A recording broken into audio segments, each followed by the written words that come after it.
everyone, this is an introduction to the conditional and biconditional statements and the different parts. Here's your vocabulary, and basically this first part right in here all kind of goes together, and then from there we get this output: negation, converse, inverse, contrapositive, and so forth. All right, so example 1 is based off these first 4. So a conditional statement, a lot of times you'll see it like this, written: if P, then Q. So P is your hypothesis and Q is your conclusion. So, and here's some examples.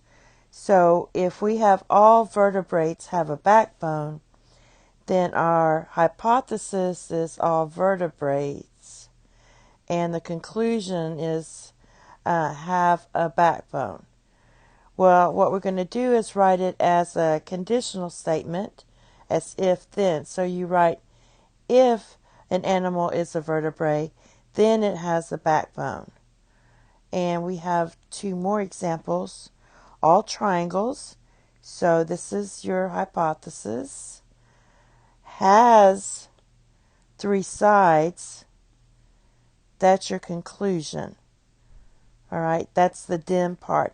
And you write it as if a figure is a triangle, then it has 3 sides. And then similarly, you can do it with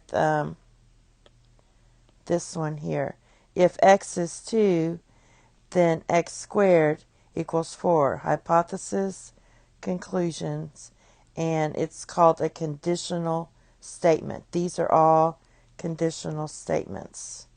Whoops. Conditional statements. All right, so let's do some more examples. All right, now we're going to talk about converse, inverse, and contrapositive. So what we're going to do is write an if-then form, then the converse and the inverse. So it's the if-then form. It says Olympians are athletics. And we're going to decide, athletes, sorry.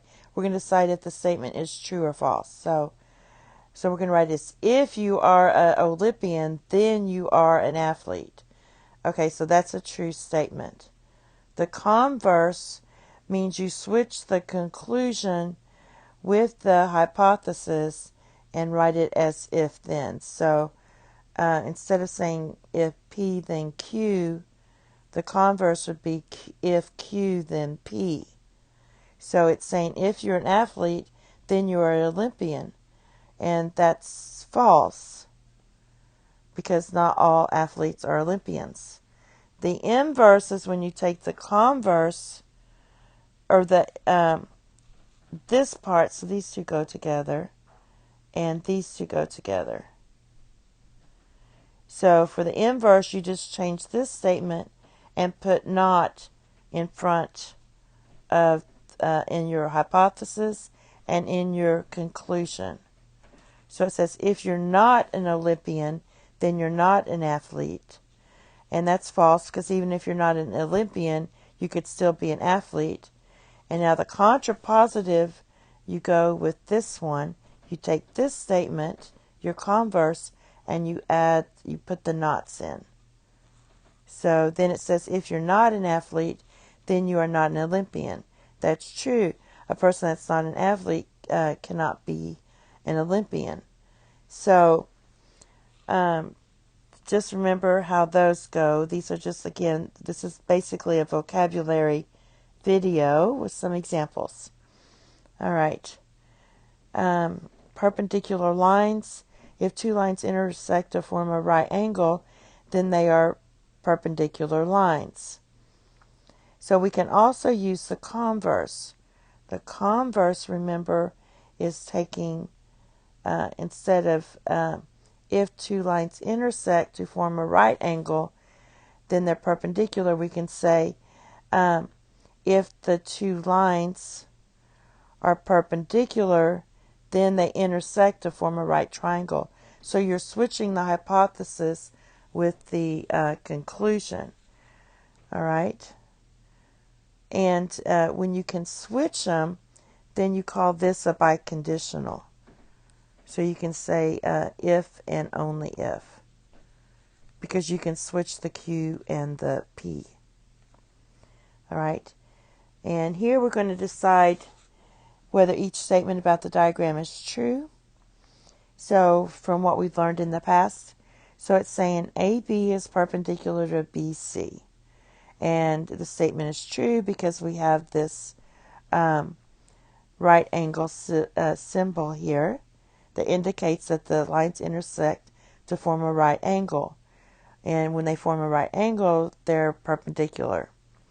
Okay, it says angle AED, so this angle, and BEC are linear pairs. And that's false because they're not adjacent. All right, they have to be adjacent. So adjacent angles to be a linear pair. So these two angles, this doesn't work very good here. So AED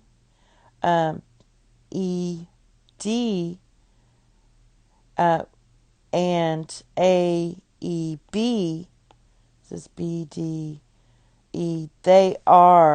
these two angles are linear pairs. Okay, because they're adjacent. These two angles aren't adjacent.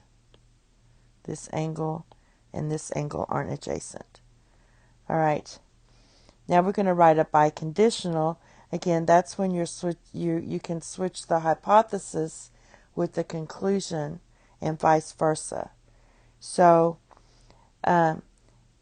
if two lines, here's our definition, lie in the same plane and do not intersect, that's your hypothesis, then they are parallel. So we do the converse and switch it. And so we're going to write, if the two lines are parallel, that's now our hypothesis, then they lie in the same plane. Okay, so the biconditional is two lines are parallel if and only if. So when you can write P like this, you can write P if and only if Q. Or Q if and only if P. Sometimes people write it as P if and only if, like that. Q. All right? So now we're going to write the if-then form, the converse, the inverse, the contrapositive of the conditional statement of squares or rectangles. So the if-then form is, if a figure is a square, then it is a rectangle. True. If we do the converse, if a figure is a rectangle, then it is a square. That's false. So basically, this one we do not have a biconditional. There's no biconditional there. Now the inverse goes again with the first part. So you just take the first sentence and you write not in it. And that's going to be false. And then for the contrapositive, that goes always with the converse, whereby you just write the not in the statement. And this would be true. So this is true, false, false, true. And finally, we just have to decide whether the statement is true or false. It says angle GLK and JLK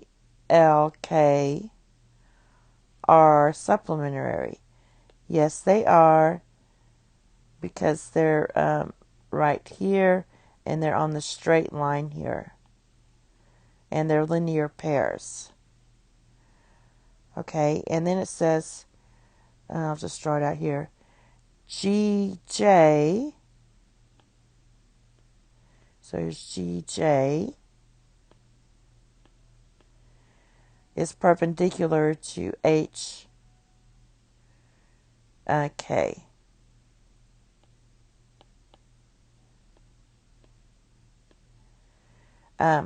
We don't know for sure if that's true because they did not put the symbol for right angles here.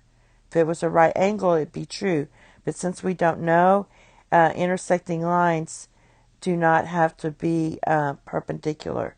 They can be like that. Okay, that's it. Thank you. Have a nice day. Bye-bye.